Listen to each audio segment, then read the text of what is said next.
Said the Daisy by Isabella Valancy Crawford. Read by Frank Blissett. There ne'er was blown out of the yellow east so fresh, so fair, so sweet a morn as this. The dear earth decked herself as for a feast, and, as for me, I trembled with my bliss. The young grass round me was so rich with dew, and sang me such sweet tender strains, as lo, the breath of dawn among its tall spikes blew. But what it sang none but myself can know.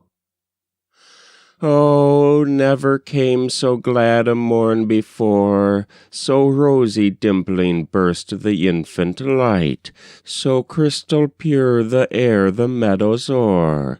The lark with such young rapture took his flight, the round world seemed not older by an hour than mine own Daisy's self. I laughed to see how, when her first red roses paled and died, the blue sky smiled, and decked her azure lea with daisy clouds, white, pink-fringed, just like me. "This is a morn for song," sang out the lark, "O silver-tressed beloved." My golden eye watched his brown wing blot out the last star-spark amidst the daisy cloudlets of the sky. No morn so sweet as this, so pure, so fair, God's bud-time.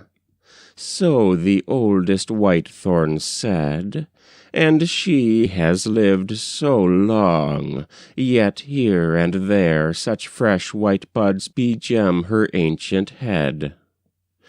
And from her thorny bosom all last night, deep in my dew-sealed sleep, I heard a note.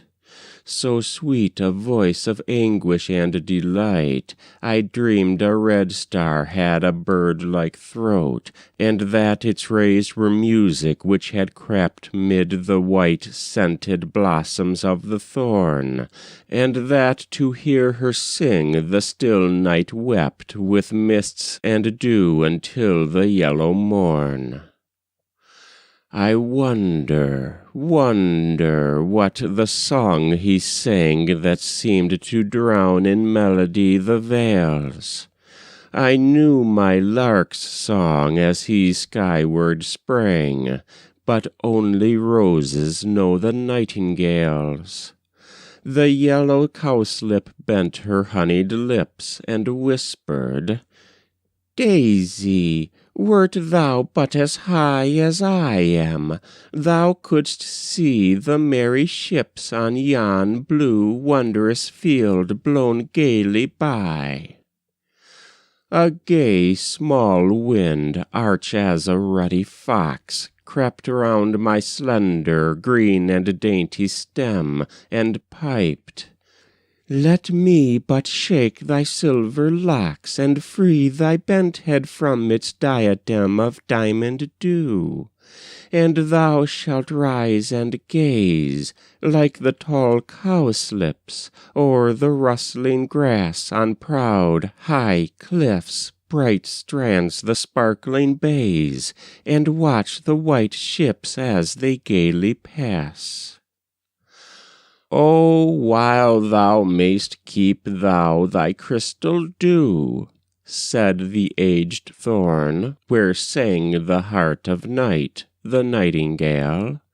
"The sea is very blue, the sails of ships are wondrous swift and white.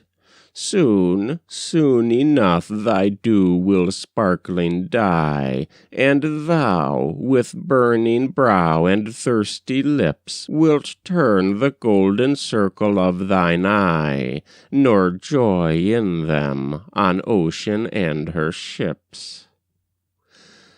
There never flew across the violet hills a morn so like a dove with jeweled eyes, with soft wings fluttering like the sound of rills, and gentle breast of rose and azure dyes.